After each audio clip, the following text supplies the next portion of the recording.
What's an NSFW fact about history that we don't get to hear too often? There is a legal penis size in Iceland. It's an old law from the Middle Ages after a woman was married off to a man and on her wedding night was so disappointed with how small his penis was that she took him back to the church to have an annulment. Because of her, a law was made that a man must be at least 3 inches while hard to marry. There is a wonderful documentary called The Final Member in which this is an actual problem. There is a carving on the side of the belfry in Ghent that depicts a man suckling the breast of a woman. The story is that the man was condemned to die unless he could prove his innocence by surviving imprisonment without food for 40 days. He could have visitors during his imprisonment, but they of course were checked for food. His daughter visited him every day. She was a wet nurse. He was let go after 40 days having survived. Roman troops were provided cow intestines condoms. In ancient Egypt, soldiers proved their battle prowess by presenting the severed penises of their slaughtered enemies. Traditionally, severed hands were presented.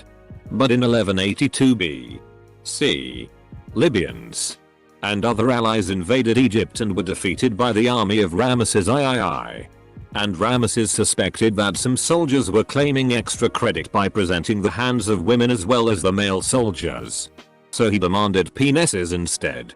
His victory inscriptions mention 535 foreskins and hands, and has images of the piles of the body parts at the Medinet Habu mortuary temple. We won the battle. DCKS or it didn't happen. Shi Peipu was a Chinese opera singer turned spy active during the 1960s.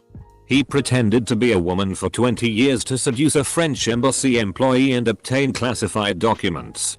His charade went so far as to fake a pregnancy and purchase a child and pretend it was theirs. He managed to fool everyone, including his lover, for over 2 decades before finally being exposed to the world. Edit. The rest of the story. Apparently, it caused a massive uproar in French media. Like, how could this possibly happen? The diplomat, Boursicotte, tried to slit his own throat, but failed. Both were tried, found guilty and imprisoned for espionage. But they were soon released because the leaked documents were not all that important. Shi Peipu returned to being an opera singer in Paris, enjoying his notoriety to gain fame, before dying in 2009 at the age of 70. Boursicotte is reportedly still alive in a nursing home in Brittany, and their son is living in Paris with his family. Back during the Age of Sail, sailors would go months and months without any women or any privacy. When they'd get to port, hundreds of prostitutes would take boats out to the ships to greet the sailors, who would almost all have sex with at least one. This included the ship's boys. Like I said, there was no privacy at all. The crew would share one huge room. Dozens or hundreds of men sleeping in hammocks slung 28 apart.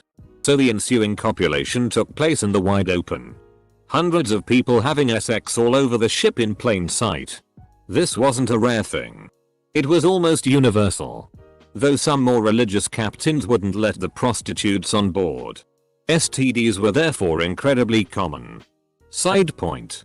British sailors got a full ration of rum equal to 8 shots every day. If they were not long out of port, they got a full gallon of beer daily. When people complain about moral decay of society, it really just means to me that they don't know about history. Society is quite chaste today compared to much of the past. All the documentaries you see about hieroglyphs in ancient Egypt neatly avoid showing you the fertility rites where the pharaoh's phallus is inseminating the land. Edit. This is my most upvoted comment on Reddit ever, and the stack of awards was totally unexpected. It's not that they have any material value. It does show a measure of appreciation and I am humbled by your kindness. Thank you very much, all you wonderful people. Oh, circumflexia cute. Edit. The DLDO was created almost 1,500 years before the wheel. Priorities. Pope John XI was interesting. He became Pope in 955. His high points are: turned the sacred palace into a house, fornicated with, among others, his father's concubine, various widows and even his own niece. Castrated and then murdered a cardinal. Blinded and then murdered his confessor. Took payment for ordaining bishops and even ordained a 10-year-old boy as a bishop. Ordained a deacon in a stable. Refused to make the sign of the cross. Toasted the devil. Invoked the names of pagan gods while playing dice, and when he lost, used money from the papal treasury to pay off his debts. Granted, he was a teenager when he became pope, thanks to his dad buying the office. But still. In line with some of the other horrible stories here. When the Roman statesman Sejanus, the Emperor Tiberius' right-hand man, fell from grace and was executed, the Roman people were eager to take their revenge on his family as well for all the tyranny he had put them through. So they decided to kill his young son and daughter as well. There was no real issue about killing the boy. But when it came to the young girl, there was a sudden outcry. It was against all precedent to execute an innocent young girl. And above that, deeply impious to put to death a virgin maid. So they had the executioner pay her first. Mary Toft put baby rabbits in her vagina and then pretended to give birth to them to confuse doctors. The actual death of Ratcliffe, you know. The oddly proportioned villain from Pocahontas? From the Encyclopedia Virginia. The colonists, led by Captain John Ratcliffe, walked into an ambush. About 33 men, or 2/3 of their number, were killed. The Indians captured Ratcliffe, and their women skinned him alive using mussel shells. Ferdinand VI of Spain had a huge dong. So much in fact that it's rumored that one of his wives died of a hemorrhage derived from having sex with the monarch. He almost died without a rare BC. He couldn't have sex with the queen consorts without any damage. He only had a daughter. And he had to go through hell to change some old laws that prevented his daughter from reigning. Edit. Adding info. Edit 2. They designed a cushion thing for him to try to ease sex. Edit 3. He was suffering from genital hypertrophy. Sorry for any grammar or spelling mistakes. English is not my first language. At the Temple of Aphrodite in Cyprus, overlooking the legendary birthplace of Aphrodite, young virgin girls would tie a bowstring around their head and await a man to come along and throw a silver coin of any value into their lap. The man would say, "I demand thee in the name of the goddess." The girl then had to have sex with the man. In this way the girl would make her first fruit offering to Aphrodite. It is said that some girls had to come back for many days before they were chosen. In 1488 an Italian noblewoman Caterina Sforza locked herself in a castle to save herself from her enemies. Her enemies managed to capture her children and threatened to kill Gem if she wouldn't surrender. She climbed on ramparts, lifted her skirt to expose her female parts and shouted, "Fools! Don't you see that I can make myself more children?" In colonial America a guy was arrested and charged because he drew a lewd image of his wife in the snow. Puritans didn't appreciate the art. Zhang Zongchang, a Chinese warlord dubbed by Time as China's basest warlord, was nicknamed Old 86, which referred to either his height or the length of his penis, which was rumored to be as long as 86 Mexican silver dollars stacked together. He was also a poet. Case in point. You tell me to do this. He tells me to do that. You're all bastards. Go your mother. Poem about bastards by Zhang Zongchang. There was also this one time during a famine where he visited a temple and, instead of praying and offering gifts, slapped the temple's statue and said, "Your sister. How dare you make Shandong's people suffer by not giving us rain?" Then proceeded to order his artillery to shoot into the sky until it rained. It rained the next day. Edit. From the 13th to the 15th of February the Romans celebrated Lupercalia, Roman precursor of Valentine's Day, which was a festival of love and fertility. Priests would sacrifice a goat and then cut the goat skin into pieces. Part of this they would wear on their heads, and other parts were cut into thongs. The men would then run around the city of Rome naked, hitting as many women with these thongs as they possibly could. Being hit would help with pregnancy or becoming pregnant. So depending on what they wanted, the women would either deliberately stand in the way of the men, or try to run away while pretty much everyone was naked. In another part of the festivities, men would draw names of women from a jar, and the goal was that they'd stay together for the duration of the festival. This would often result in a lot of, intercourse. And sometimes people actually fell in love and got married after they met during Lupercalia. We really watered that tradition down. King Tut's first wife was his half-sister, but she also may have been his full sister, and even at one point may have been his stepmother.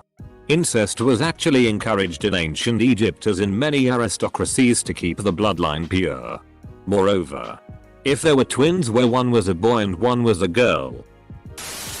Read about Capt Cook. He discovered Hawaii. They docked offshore right at harvest time. The natives thought they were fertility gods and sent their women in canoes to the ship. The crew had a blast year after year.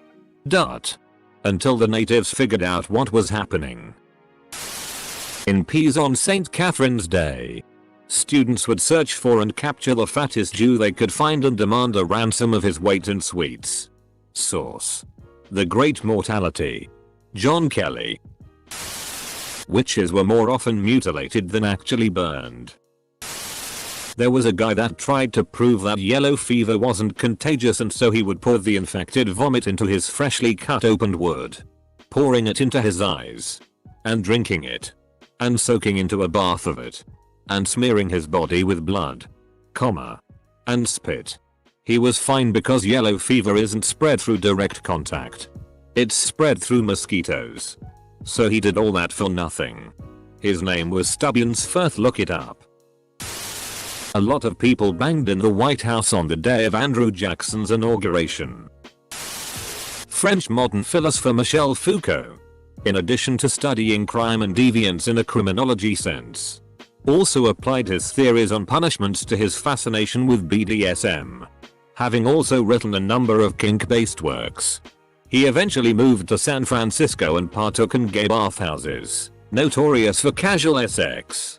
He eventually caught HIV, and some have speculated, it may be written somewhere, that he purposely contracted it as some sort of poetic social commentary. Oddly, I learned this stuff while getting my administration of justice major and studying corrections. Lol.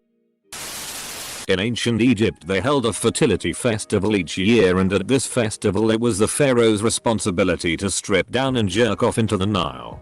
Edit. Should also mention that once the pharaoh had finished, men in the crowd were encouraged to step forward and join in. According to their mythology, the Nile was created when one of the gods jerked off. It's a river of god spudge.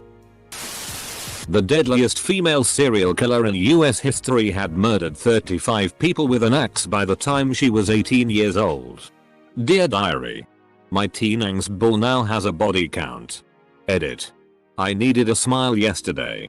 And you guys loved my movie quote. Thanks. In 1511 a bunch of people in Brussels took part in the building of 110 vulgar snowmen as an act of protest. Edit. It's known as the Miracle of 1511 if you want to know more.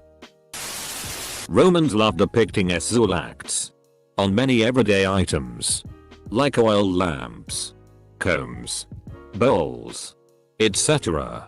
You often see images of people eyeing, like PRN, but in daily life. During wartime some armies would wipe on their spears so that when they stabbed/slashed enemies they'd get that extra poison damage. In medieval times, they would sling dead animals via catapults to spread disease, which was devastating in those times due to lack of proper medicine. It seems biological warfare was the world's actual first weapon of mass destruction. Edit. Thanks for Blobby Seal Award. You know that one psychologist guy, Freud? Well, one time he was tasked with finding the testicles of an eel. So he got literally hundreds of eels so he could find their balls. Nowadays we know eels have retractable testicles. But Freud didn't know that. So he cut up hundreds of eels looking for their testicles. They're all women. Slave owners in the US had a health official who would lick slaves to see if their health was of good standing. Pope Alexander VI might have held orgies where he kept track of men's orgasms while he held the position of Pope, and also definitely had an infidelity fetish, especially with women whose wedding he'd officiated. He had 4 kids with one married noblewoman. And at least another 3-5 outside of that. The Romans would often include bestiality as halftime shows for their gladiator matches with strange animals up to and including swans. Are you not entertained? The Assyrians decapitated their enemies and had their heads watch them pay their wives. Edit. 1984. During the Iraq-Iran War, Iraqi forces had laid hundreds of exposed electrical wires in the Maynoon marshes which they knew the Iranians had to cross. Those wires were all snaked together and connected to large electrical generators. When Iran attempted to cross the marsh with boats, Iraq used just enough concentrated artillery to force the Iran soldiers out of the boats and walk through the marshland. As soon as that happened, the Iraqis fired up their generators and electrocuted thousands of Iranian soldiers in an instant. That's not the worst part. The Iraqis then sent in a road building detail and collected all of the Iranian dead and stacked the bodies like cordwood, 5 corpses high and 5 across, covering them with lime and then a bunch of sand. They used the Iranian dead to build a road for their trucks to cross the marshlands. The sheer hatred, madness and precision needed to pull this operation off, as well as carry it through, is just horrific to think about. When Catherine Howard, the 5th wife of Henry VI, was taken from Zion Abbey to the Tower of London to prepare for her execution, she sailed in a barge down the River Thames. She passed under London Bridge, where the severed heads of her alleged lovers Thomas Culpeper and Francis Derham were waiting for her, displayed on spikes, rotting and picked at by birds. Henry VI was spite-made man. May have already been said. There are thousands of comments. But Pope Alexander VI threw a party that is referred to today as the Joust of S. He had a large number of women attend a banquet he was throwing, get naked, and would scramble to pick up chestnuts that the Pope and other people at the party threw at them. This party was followed by Alexander holding a contest to see who could sleep with the most women by the end of the night. During the whole thing his kids were also present. Alexander also liked watching his horses breed and would arrange for upwards of 100 horses put outside his palace so he could watch them for hours. Edit. I'm aware that Salmonella made a video with this guy in it. He did not invent Alexander VI. I knew about him from AC2 and investigated further. It was believed Edward II of England was murdered by a red-hot poker up his ass. Ways popes have died. Pope John VI was bludgeoned to death by the husband of his mistress when he caught them in flagrante delicto. John VI met his end, so to speak, when a cuckolded husband rammed a poker up his bottom. Pope Leo VI suffered a fatal heart attack during sex with a page boy. This thread is half fun silly things and half horrible atrocities. What a freaking rollercoaster, man. I've read so much about Lyndon B. Johnson's cock on Reddit, it's unreal. The author of Frankenstein lost her virginity on top of her mum's grave. It was a graveyard smash. Mary Shelley. Victor Hugo, the guy who wrote, among other things, a misregistered sign Rables in The Hunchback of Notre Dame, was a sex addict. He claimed he and his wife had sex 9 times on their wedding night. When she got bored with this, and I don't blame her for that, it just all sounds way too much. He proceeded to go and bang everyone and everything that caught his eye. When he died, the brothels in Paris were closed down for the day so all the prostitutes could go and pay their respects to him. Fittingly, Paris apparently experienced a mini baby boom 9 months after his funeral, which 2 million people attended. Benjamin Franklin had a fart fetish. Benjamin Franklin was also a emphatic fan of having sex with older women and would write letters to others recommending it. He said they had experience and enthusiasm. Edit. Catherine the Great had a lot of phallic furniture. Edit. A French president died from a blowjob. Edit. Well, he had a heart attack while getting a blowjob. But the way I said it first sounded more funny in my head. Quite literally got his soul sucked out of him. The can-can dance was considered very scandalous and obscene because it required high kicks, and women of that time wore pantalettes which had an open crotch. According to records, King Gejong of the Shilla Kingdom had an 18-inch dick. Edit. I think the focus should be that they wrote it down as such. Not that he actually had one. That hurt my cervix even reading it. F registered sign licks foray. The French president in 1899 died in LLS registered sign E while being with a prostitute. Georgios Karaskakis, Greek general during the Greek War of Independence, was at one point arrested by the Ottomans and asked to surrender. Karaskakis was known for swearing a lot. His response was, "Sparta is a treasure trove for this kind of thing." Sparta's marriage rituals involved the kidnapping of a girl, then dressing them in men's clothing and shaving their heads so they looked like a man before having sex with them. In the 50s, the KGB tried to blackmail the Indonesian president by getting him to come to Moscow, where a bunch of girls got him to have sex with them. When the KGB showed him the video, he asked for extra copies, saying the Indonesian people would be proud. Edit. This is the first comment I've ever made to get 5k karma. I really thought I might have been too late, but it really blew up. Thank you all so much for the karma and awards. Kind strangers. Edgar Allan Poe married his 13-year-old cousin when he was 27. In the 19th century, women were prescribed cocaine tampons to relieve pain from menstrual cramps. It is speculated that the crotch's part of the armor, codpiece, was enlarged. Not to make the knights and king's junk look bigger, but to alleviate the pain caused by syphilis when their genitals made contact with the metal pieces. Syphilis. It's quite interesting how prevalent syphilis was. Blackbeard and his crew of pirates had a special horn that they used to insert into their urethra. This was then used to flush in mercury, which was believed to be the cure for syphilis. In the 1880s and 1890s, the French Dr. Brown-Séquard claimed to have successfully treated a number of diseases, including neurological complications of syphilis, by injecting testicle juice under the skin. Not NSFW but James Buchanan, US President, never cohabitated with his wife, and after his death several love letters were found that he had written to his assumed lifelong male partner. Frank Sinatra used to be best friends with a guy named John Farrow, and they used to pick up women together, but John has one rule for Frank, and it's that his daughter is off limits, which Frank agrees to. Well, Frank falls in love and marries Ava Gardner, and old sneaky John ends up putting the moves on her, so what does Frank do to get him back? He ends up buying and marrying John's daughter Mia.